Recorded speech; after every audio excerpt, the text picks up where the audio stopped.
రోజు టీ పెట్టి పెట్టి నాకే చిరాకొచ్చింది. ఎంత చిరాకొచ్చినా ఇదొక వ్యసనం అనమాట. మందు బాబులకి మందులాగా నాకు మాత్రం ఈ టీ ఒక వ్యసనం అయిపోయింది. ఈ మధ్య ఒంట్లో కూడా బాగోట్లేదు. జగ్గు, దగ్గు, జలుబు ఇవన్నీ వచ్చేసినాయి. ఎంత అనీజీగా ఉందంటే ఇప్పుడు దాకా నిద్రపోతూనే ఉన్నాను. ఇప్పుడే లెగిసి ఆ జస్ట్ టీ పెట్టుకొని తాగాను. నైట్ బట్టలు వాషింగ్ మిషన్లో వేసి అలాగే వదిలేసాను. ఇంకా బాగా నీరసంగా ఉంది. ఇంకా టిఫిన్ తీసుకురమ్మని వెంకీకి చెప్పాను. ఇక టిఫిన్ అయితే తీసుకొచ్చారు. ఎగ్ దోశ, అదొకటేమో చికెన్ దోశ అయితే నేను ఇప్పుడు దాకా తినలేదు, చూడలేదు ఎలా ఉంటుందా అని ఒక క్యూరియాసిటీతో ఉన్నాను. తీసుకొచ్చే బడి చూసండి ఎలా ఉందో. ఇలాగా ఈ 4 ప్లేట్లు 200 అయిందంట. వెంకీ చెప్పడం బాబోయ్ అనిపించింది. నా నీరసం, నా బద్ధకం 200 అయిందా అనిపించింది. ఇంకా అలా టిఫిన్లు అయితే తినేసాం. అయితే రోజు దోశలే లేకపోతే ఇడ్లీని ఇంట్లో ఏదో ఒకటి చేసి పెడతా ఉంటే మమ్మీ ఏంటి మమ్మీ సండే కూడా దోశలేనా అని అడుగుతున్నారు. అందుకని ఇంక వెంకీకి తీసుకురమ్మంటే వెంకీ ఏమో అలా తీసుకొచ్చారనమాట. స్పెషల్గా ఉంటాయిలే వాళ్ళకు కూడా, రోజు తినేవే ఏం తింటారులే అని చెప్పి. డైలీ మనం ఇంట్లో దోశలు అంటే వేసేస్తాం నార్మల్గానే. గారెలు, బూరెలు ఇవన్నీ చేయాలంటే కష్టం కదా. పూరి ఒకటి ఇవన్నీ ఏం చేయాలన్నా మనకు టైం లేట్ అయిపోతుంది కదా అని ఆలోచించి నేనైతే ఇంకా బయట తెమ్మని చెప్తున్నాను. డైలీ అయితే మాత్రం అట్టు ఇడ్లీ ఏదో ఒకటి. పిల్లలు పొద్దున్నే 8 రాజు ఆటో వచ్చేస్తుంది. 8 గంటలకల్లా వాడు టిఫిన్ చేసి రెడీగా ఉండాలి.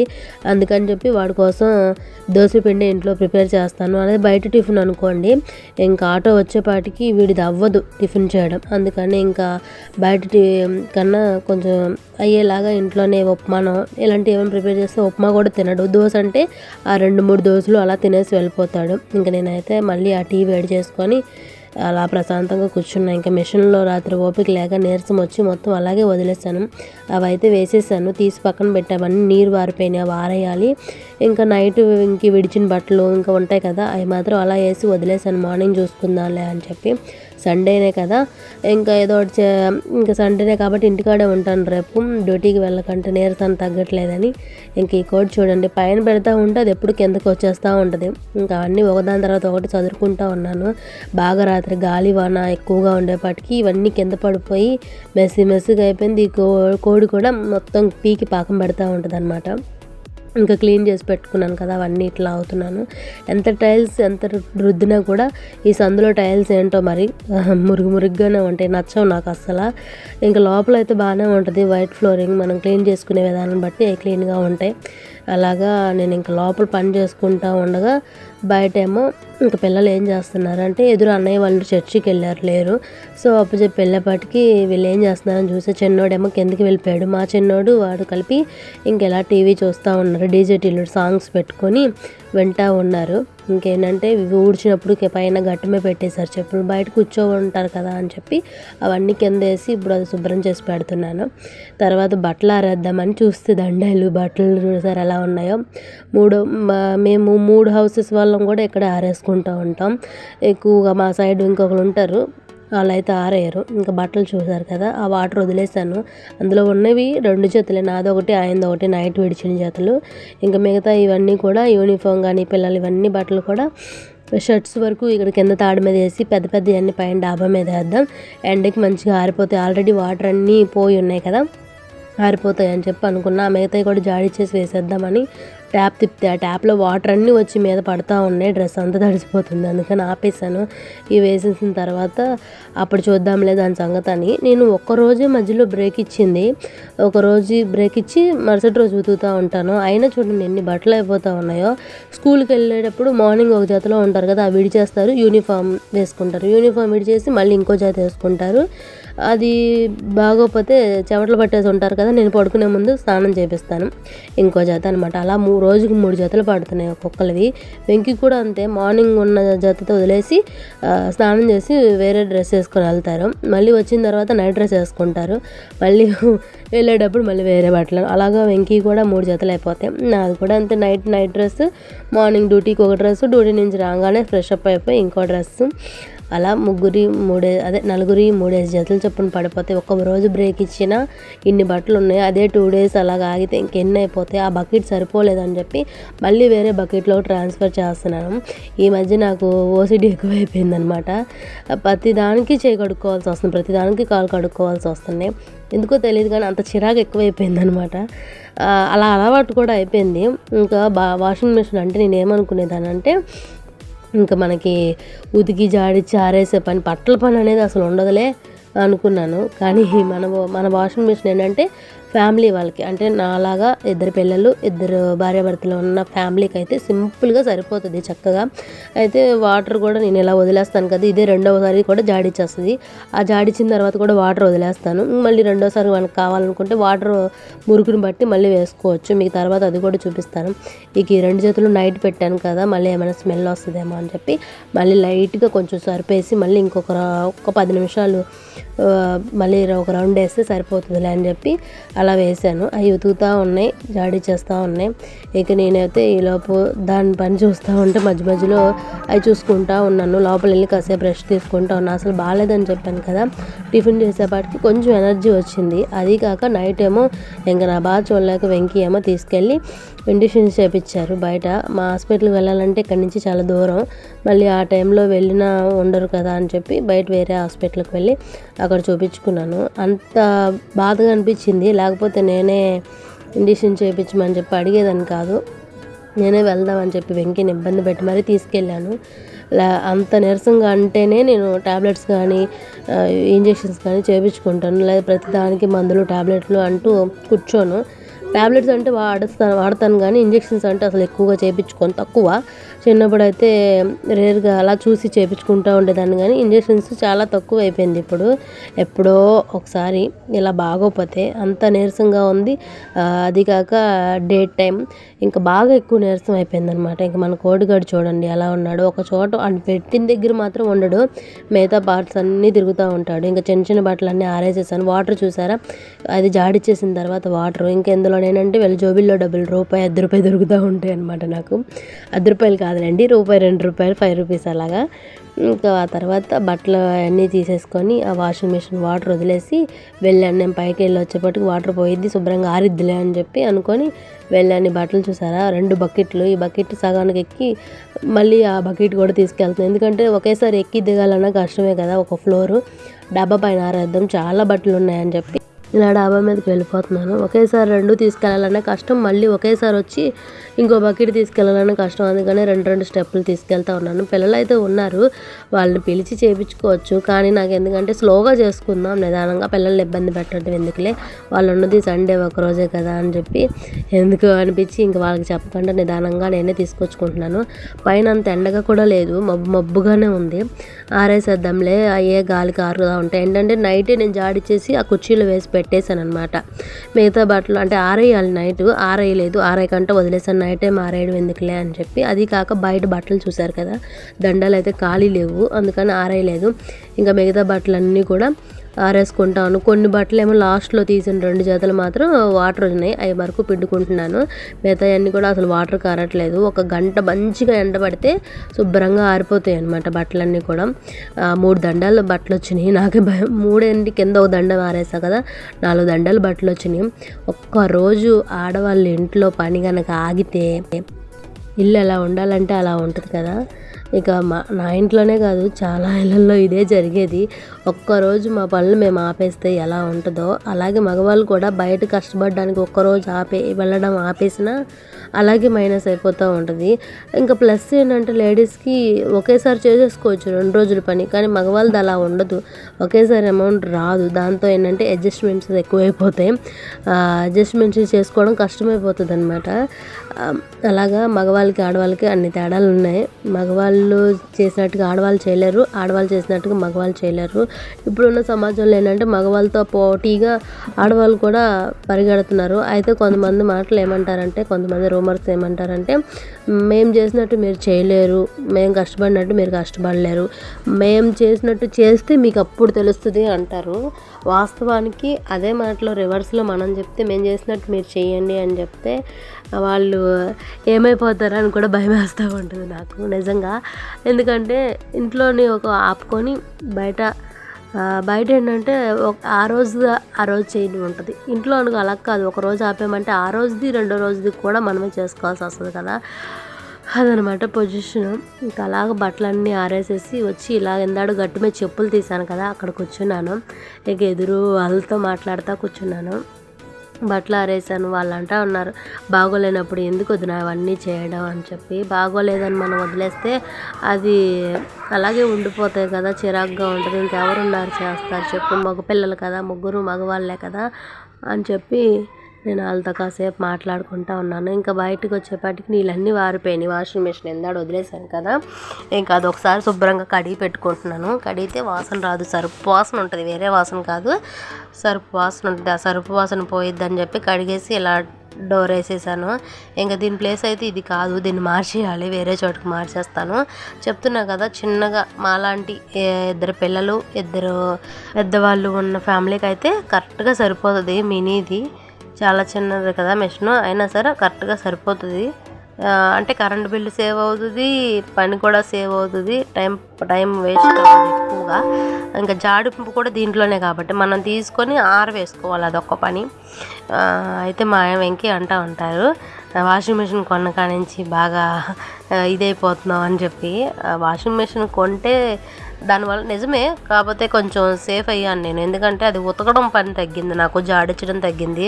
బట్టలు ఒక రోజు ఆపితే రెండో రోజు ఉతకాలంటే చాలా భయం వేసేస్తూ ఉండేది.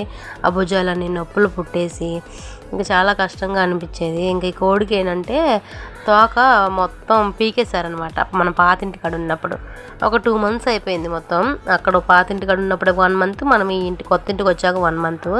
ఈ 1 monthలో తనకి ఈ 2 monthsలో దానికి తోక బాగానే గ్రోత్ వచ్చేసింది అని చెప్పి అంటున్నాను. ఈ వాషింగ్ మిషన్కి వచ్చిన 2 దీని ద్వారా వాటర్ పెట్టుకోవచ్చు. కానీ మనకు డైరెక్ట్గా పైన ట్యాప్ ఉంది కదా వాషింగ్ మిషన్, అలా దాని కింద పెట్టేస్తే సరిపోతుంది అనమాట. వాటర్ ఏమో దాంట్లోనే పడిపోతాయి. సగం సేఫ్ అయ్యాను. ఇంకా వాషింగ్ మిషన్ దాని ప్లేస్లో పెట్టేశాను. ఇక మనీ ప్లాంట్ దగ్గర అంతా సెట్ చేసుకున్నాను, నీట్గా ముగ్గు పెట్టుకుందాంలే అని. అయితే మార్నింగ్ ఇవాళ జస్ట్ ఇల్లు తుడుచుకున్నాను కానీ ముగ్గు కూడా పెట్టుకోలేదు.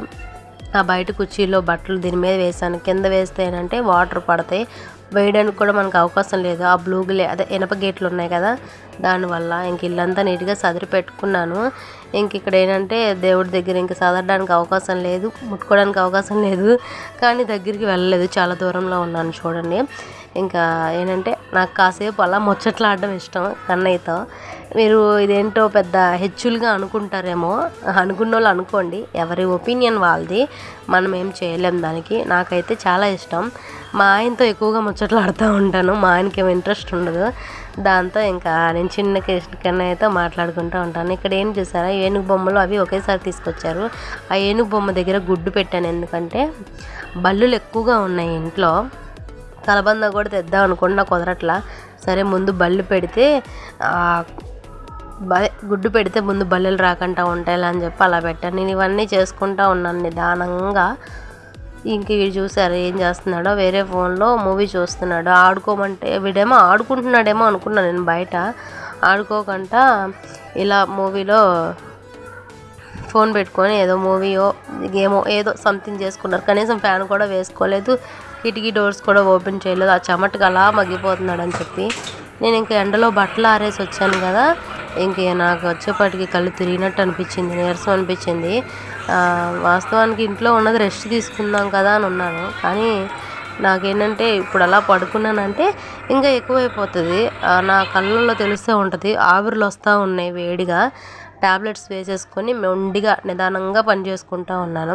ఇంకా వెంకీను పిల్లలు కూడా ఇందాడు వెళ్ళారని చెప్పాను కదా పాతింటికి, అక్కడి నుంచి వస్తా వాళ్ళు సైకిల్ తీసుకొచ్చుకున్నారు. దాంతో ఇంకా చూసారా సైకిల్ మీద ఎలా మీటింగ్ వేశారో. ఇంకా నేనేమో బయటకు వచ్చి చూశాను వీళ్ళు ఏం చేస్తున్నారు, అసలు చాలాసేపు అయింది కదా అని. ఇంకా మా పెద్దోడికి ఇచ్చి ఆ వాటర్ టిన్, చిన్నోడికి ఇచ్చి వాటర్ టిన్ కొద్దిగా పట్టినాన్న, నాకు ట్యాప్ నీళ్ళు ఉండాలి లేకపోతే అసలు పని అవ్వదురా అని చెప్పాను. ఇంకా అప్పుడు మళ్ళీ మా ఎదురు వదిన అక్క తిడతా ఉన్నారు, ఎందుకు ఒంట్లో బాగాలేనప్పుడు నీళ్ళు రేపు తెచ్చుకోవచ్చు కదా అని.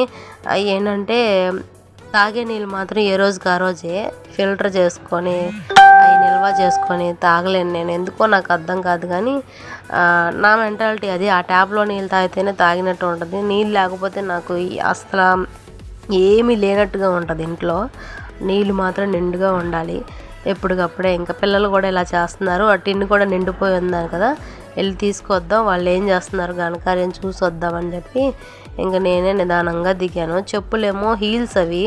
ఇంక ఇప్పుడు 4 రోజులు వాటర్ తెచ్చేటప్పుడు కదా, ఇంకా కాలు వణుకుతాయి అని చెప్పి అవి వేసుకోకుండా దిగుతున్నాను. కానీ కిందంతా ఈ సిమెంట్ గచ్చి అయితే ఓకే, అక్కడ తార్ రోడ్డు ఉంది సైడు. ఇంకా తార్ రోడ్డు కాడికి వెళ్ళాలంటే చాలా కష్టం. మధ్యలో ఇప్పుడు వెంకీ వచ్చి వెళ్ళారన్నాను కదా, ఆ ట్యాప్ కాడి నుంచి అక్కడ దాకా కొంచెం తీసుకొచ్చి పెట్టమంటే పెట్టేశారు వెంకీ డబ్బా. ఇంకా సిమెంట్ తార్ రోడ్డు మీకు వెళ్ళే పని లేదు కదా, సిమెంట్ రోడ్డు వరకే కదా, ఇంకా నేను తెచ్చుకోవచ్చులే అని చెప్పి ఇంకా చెప్పులు వేసుకోకుండా వచ్చాను. హీల్స్ ఎందుకులే అని చెప్పి ఇంక నేను వచ్చేప్పటికి వీడి సైకిల్ ఒకడేమో ఆల్రెడీ తిరిగేస్తున్నాడంట. సరే తిడదాం కదా అని చెప్పి నేను చూసేపాటికి వాడు ఎక్కడ రౌండ్లో కూడా లేడు. ఎందుకంటే సైకిల్ నేను తిట్టేదని కాదు, అవి పంచర్ అయ్యింది సైకిల్. పైగా ట్యూబ్లన్నీ అరిగిపోయినాయి, వెనకాల బ్రేక్ కూడా లేదు. వాళ్ళు అలా వేసుకెళ్ళేపట్టి నాకు భయం వేసింది, పడతారేమో అని చెప్పి వెతుకుతున్నాను నేను. ఇంకా అటువైపు ఇటువైపు ఏమైనా వస్తారేమో అని చెప్పి, వచ్చిన తర్వాత చెప్తాలే వాళ్ళ పని అని చెప్పి ఇంకా వాళ్ళని చూస్తా కూర్చున్నాను. వీడేమో ఇంకొకడు ఉన్నాడు కాబట్టాడు, వాడేమో వస్తున్నాడేమో అన్నయ్య అనుకుంటూ వాడు కూడా వెళ్ళి చూశాడు. ఇంకోండి అక్కడ ఉన్నారా మూల మీద, అరే మీ అమ్మ చూసిందిరా, తిట్టిద్దిరా, వచ్చిందిరా అని చెప్పి వాళ్ళే భయపడి ఇంకా లోపలికి తీసుకొచ్చేస్తున్నారు సైకిల్. ఏంటంటే బ్రేకులు ఫెయిల్ అయ్యి ఇంకేమైనా అయ్యిందంటే ప్రాబ్లం కదా, పడిపోతారేమో అని భయం నాకు. అది ఇంకా వాటర్ ఏమో ఖాళీగా ఉంది, కొద్ది వాటర్ పట్టుకురామ్మా అని నేనే వెళ్ళి పట్టుకునేదాన్ని. పని చెప్పడం అంటే నాకు ఇష్టం ఉండదు ఎక్కువ శాతం. చెప్పులు వేసుకురాలేదు కదా, ఈ సిమెంట్ నెల మీద అయితే పర్వాలేదు నడవగలను, కానీ ఆ తార్ రోడ్డు అంతా రాళ్ళు గుచ్చుకుంటూ ఉంటాయి, దాంతో కొద్ది తీసుకురామ్మా అంటే పట్టుకొస్తానని చెప్పి వెళ్ళింది. ఇంకా నేనేమో అది వచ్చేదాకా ఇక్కడ కూర్చుందా అని చెప్పి ఇక్కడ కూర్చున్నాను. ట్యాంక్ మీద అదే ఫిల్టర్ మీద మూత కూడా లేదు, కాకపోతే వాళ్ళు రాగానే ఇంకా నేను వాళ్ళని బెదిరిస్తూ ఉన్నాను అనమాట. ఇంకా సైకిల్ తీసుకొని వెళ్ళి చాలా చేస్తున్నారు అది ఇది అని నేను ఏదో మాట్లాడి బెదిరిస్తూ వచ్చాను. ఇంకా ఫోన్ చేతిలో ఉంది కదా, తడిసిపోతుందని చెప్పి ఇంక వీడియో తీయకుండా అలా ఫిల్టర్ తీసుకొచ్చి పెట్టేశాను. చాలా స్లోగా వచ్చాను, మ్యాక్సిమం 10 నిమిషాలు పావుగంట పట్టింది. బాడీ మొత్తం పెయిన్స్ ఉన్నాయి, బాగా నీరసంగా ఉంది. ఇలా తీసుకొచ్చి మళ్ళీ పడుకున్నాను. ఎప్పుడు చూసారు కదా, ఇంకా చేస్తే టకటక పని చేసేసుకొని పడుకోవాలి. నాకేమో ఇంకా నీరసం అనిపించి అలా కాసేపు బ్రష్ తీసుకొని ఇంకా గుడ్లు కొత్తగా ట్రై చేద్దాం అంటే కర్రీస్ ఏమైనా తీసుకురామంటే వెంకీకి వాళ్ళు కుదరదన్నారు, ఎక్కడికో పని ఉంది, చుట్టాలు ఎవరో వచ్చారు ఫ్రెండ్స్ అని చెప్పి అన్నారు. దాంతో ఇంకా నేనైతే గుడ్లు ఇలా బేక్ చేసేసి, గుడ్లే డిఫరెంట్గా ఉండేదానిలే కాస్త డిఫరెంట్గా, అంటే ఈ మధ్య రీల్స్లో ఎక్కువగా వస్తూ ఉన్నాయి కదా ఇన్స్టాగ్రామ్ రీల్స్లో. అయితే నేను ఇక్కడ చేసింది ఏంటంటే డైరెక్ట్ గుడ్లు కొట్టేసి వేసేసాను. దాంట్లోనే ఉప్పు, కారం, పెప్పర్, పసుపు కొంచెం అలా వేసి కొంచెం స్మాష్ చేసి వేస్తే బాగుండు. నేను డైరెక్ట్గా ఇలా పెట్టేసాను, అవి ఉడుకుతూ ఉన్నాయి. ఒకవైపు ఆనియన్స్ కోసుకుంటూ ఉన్నాను. ఆనియన్స్ కోయడం అయిపోయిన తర్వాత ఇంకా ఇలా ఆనియన్స్ వేసేసుకున్నాను. మరీ చిన్నగా కోయను, అలాగని మరీ పెద్దగా కోయను, మీడియంగా కోసుకుంటాను. ఒక్కొక్కరికి ఒక్కొక్క ఇది నాకు ఇలా అలా ఇష్టం అనమాట. అలాగే ఇంకొకటి ఏంటంటే వెంకీకి ఉల్లిపాయల ముక్కలు కానీ, టమాటాల ముక్కలు కానీ, కొత్తిమీర కాడలు కానీ, కరివేపాకు కానీ అసలు తగలకూడదు. తగిలితే మాత్రం తీసి మొత్తం కింద పెట్టేస్తారనమాట. అందుకని నేను వాళ్ళకి అలా చిన్నగా కోసి పెట్టుకుంటాను, చాలా చిన్న చిన్నవి అలా వేయించుకుంటూ ఉన్నాను. అంటూ ఉంటారు అసలు ఆ ఉల్లిపాయలు కనబడకంట కూర ఏం బాగుంటుంది అని. ఉల్లిపాయలు కరెక్టే, కాకపోతే మా అమ్మ అంటూ ఉండేదన్నమాట, ఉల్లిపాయలు ఎందుకమ్మా చిన్న చిన్నవి కోస్తావు, అలాగా పెద్దవి కోసి అయ్యే మగ్గిపోతాయి, టమాటాలు మగ్గిపోతాయి అని చెప్పి. కానీ అప్పటి నుంచి కూడా నాకు అలాగే అలవాటు. వెంకీకి కూడా దేవుడి దేవాల నాకు ఎలాగ అలవాటో వెంకీకి కూడా అలాగే అలవాటు. అయితే నేను కూరలో ఉల్లిపాయ ముక్క, టమాటా ముక్క ఏరను, దాంతోనే తినేస్తా, మెత్తగా అయిపోతాయి కాబట్టి చిన్నవి, దాని టేస్ట్ డిఫరెంట్గా ఉంటుంది, మారిపోతాయి. ఇంకా 2 టమాటాలు తీసుకున్నాను, అవి కూడా కొంచెం పెద్ద సైజు. కొంచెం అల్లం పేస్ట్ వేసుకొని వేయించుకుంటున్నాను. బాగా కలర్ మారిపోయిన తర్వాత అల్లం పేస్ట్ వేసుకుంటే మాడదు అల్లం పేస్టు. ఇంకా ఆనియన్స్ బాగా మగ్గిని, కొంచెం పసుపు, కొంచెం ఉప్పు వేసి బాగా మగ్గబెట్టుకున్నాను. ఆనియన్స్ కొంచెం ఎక్కువగా కోసుకున్నాను. ఇప్పుడు ఈ మగ్గిపోయిన మిశ్రమంలో తీసుకొచ్చి ఈ టమాటా ప్యూరీ కూడా వేసేసాను. ఇంకా దాంట్లో అడుగున వాటర్ ఉంటాయి కదా, ఇంకా ఆ వాటర్లో చింతపండు ఆల్రెడీ నానబెట్టేసాను కదా, ఇవే కొంచెం వేసేసుకొని మనం ఇచ్చేద్దాంలే అని చెప్పి చింతపండు కూడా పక్కనే పెట్టుకున్నాను. దాని పక్కనే ఇంకా బాగా కొంచెం మగ్గిన తర్వాత కరివేపాకు మరి ఫస్ట్లో వేసేసి దాని ఫ్లేవర్ మొత్తం పోయిద్ది అనమాట. అంటే కరివేపాకు నూనెలో వేగిపోయి మొత్తం దగ్గరికి అయిపోతుంది కదా, దాని ఫ్లేవర్ పోయిద్ది. మన చింతపండు కూడా మొత్తం నానిపోయింది శుభ్రంగా. కొంచెం మెదుపుకొని ఆ వాటర్ అంతా పక్కా తీసుకొని మిక్సీ పట్టుకుంటే పులుపుదనం అనేది ఎక్కువగా అనిపించదులే అని చెప్పి నేను ఇలా చేశాను. ఎక్కువగా హోటల్లో వాటిల్లో ఇలాగే వాడతారు. మామూలుగా మా అమ్మ అయితే మాత్రం చింతపండు దాన్ని స్మాష్ చేసేసి ఆ పిప్పు తీసి పడేసేది. కానీ ఇప్పుడు మిక్సీ ఉంది కదా అందుబాటులో, దాన్ని శుభ్రంగా మెదిపేసి బాగా మిక్సీ చేసేసి ఇంకా ఆ వాటర్ని కూడా అలాగే పోసేస్తున్నాను ఈ మధ్య. ఎంతవరకు అలా చేసేదాన్ని కాదు, ఆ పిప్పు పడేసేదాన్ని. ఇంకా మన గుడ్డ అయితే ఉడకలేదు, నేను తప్పు చేశాను. లోటాలో కాకుండా వెడల్పు గిన్నెలో వేసుకుంటే బాగుండేది. కాకపోతే ట్రై చేద్దాంలే ఈసారి బెటర్ లేక మంచిగా ట్రై చేద్దాంలే అనుకొని అలా చేశాను. ఇంకా మన ఆనియన్స్ టమాటాస్ అయితే మంచిగా ఏగిపోయినాయి. మనం కారం ఇప్పుడే వేసాను, జస్ట్ వెయ్యగానే చూడండి మంచి లుక్ వచ్చింది కర్రీకి కూడా. ఇంక వచ్చేసి 2 యాలకులు కచ్చపచ్చ బాగా చెదగొట్టాను. ఈ తొక్కదా అంటే నాకు ఇష్టం ఉండదు అసలు, అందుకని తీసేసాను. తొక్క లేకపోతే ఫ్లేవర్ బాగోదని అనిపించి ఒకటి ఉంచాను అనమాట. 2 తీసాను, ఆ రెండిట్లో ఒకటి వేసాను అనమాట. ఇంకెందాడు ఉంచుకున్నా కదా టమాటా వాటర్. మీకు ఆ కర్రీ కూడా చూస్తుంటే బాగుంది కదా రెడ్డిష్గా, దానికి ఏమాత్రం కూడా మన కర్రీ తక్కువ అవ్వకూడదు అని చెప్పి నేను కూడా ఇలా ట్రై చేసేసాను అనమాట. మన కారమే మంచి రెడ్ కలర్లో ఉంది, టేస్ట్ ఎలా ఉంటుందో తెలియదు. ఇంకా వండుగుతుంటే మంచి స్మెల్లే వస్తుంది. మసాలాలు కూడా నేను ఎక్కువ వేయను, అల్లం పేస్ట్ ఒకటే వేసాను చూసారు కదా. యాలక్కాయ వేసేపడి టేస్ట్ మారిపోద్ది. ఆ యాలక్కాయ కూడా ఇందులో వేస్తే బాగుండు. సరేలే, ఏదైనా ఒకసారి అనుభవం వస్తేనే కదా రెండోసారి మనం దాన్ని అనుభవంతో ఎదుర్కొనేది అనిపించింది. ఇంకా కొత్తిమీర కూడా యాడ్ చేసుకుంటున్నాను. చెప్పే కదా ఎక్కువ మసాలా అయితే ఏమీ వేయలేదు, అలాగే కొత్తిమీర కూడా ఎక్కువగా వేసుకోవాలా, జస్ట్ ఫ్లేవర్ కోసమే వేసాను కొత్తిమీర కూడా. ఇంకా ఆ రైస్ కుక్కర్లో అయ్యేటట్లేదని స్టవ్ మీద పెట్టుకున్నాను. మొత్తానికి ఒక 10 నిమిషాలు ఆగాక ఉడికిపోయింది. ఇంక పీసెస్ చూస్తారు కదా ఎలా ఉన్నాయో, పన్నీర్ పీసెస్ లాగే ఉన్నాయి నిజంగా. అంటే కొంచెం షేప్ మంచిగా వెడల్పు గిన్నెలో పెట్టి మంచిగా స్మాష్ చేసేస్తే వైట్నెస్ వచ్చేది, కానీ అలా చేయలేదు నేను, అందుకే నా తప్పినది. అయితే టైం ఏమో 1:15 అయిపోతుంది, పిల్లలకి అన్నం పెట్టాలి కదా అని చెప్పి సరే ఎలాగో ఒకలా ముందు వచ్చింది కదా, అంత పెద్దదైతే తినలేరు, పైగా ఒకరికే అంటే కష్టం కదా అని చెప్పి ఇంకా ముక్కలుగా కట్ చేశాను. లోపల సొన్నలు అయితే అలా విడివిడిగానే ఉండిపోయినాయి. 5, 6 వేసాను కదా, అగో చూసారా, ఒకటైతే విడిగా వచ్చేసింది ఇందాక, ఇప్పుడు మిగతాయి కూడా అలాగే ఉన్నాయి. మొత్తానికి ఎలాగైనా చిన్న చిన్న ముక్కలు చేసేసి అలా కట్ చేసి పెట్టాను. మనకి మరి ఎదురు నాన్ వెజ్ కర్రీ వచ్చింది కదా, వాళ్ళకి కూడా నాన్ వెజ్ ఇది కూడా దానికి మించి అనమాట. ఎగ్ మటన్ పన్నీర్ కర్రీ లాంటిది, అంతకు మించిందనమాట ఈ కర్రీ. స్పెషల్గా వండేసాను, మొత్తానికి మెత్తగా భలే వచ్చింది పీసెస్. అయితే దాంట్లో కొంచెం ఉప్పు కారం ఇవన్నీ యాడ్ చేసి ఉంటే ఇంకా సూపర్గా ఉండేది. నాకు యూట్యూబ్లో ఎలా అర్థమైంది, నా ఓపికను బట్టి నేను ఇలా అర్థం చేసుకొని ఇలా చేశాను. ఏదైనా ఫోన్లు చూడడం వల్ల మంచి ఎంత ఉందో చెడు కూడా అంతే ఉంది. మనకి మంచిగా తీసుకుంటే మంచిగా జరుగుతుంది, చెడు తీసుకుంటే చెడు జరుగుతుంది. ఎనీవే ఏదేమైనా మళ్ళీ నెక్స్ట్ వీడియోతో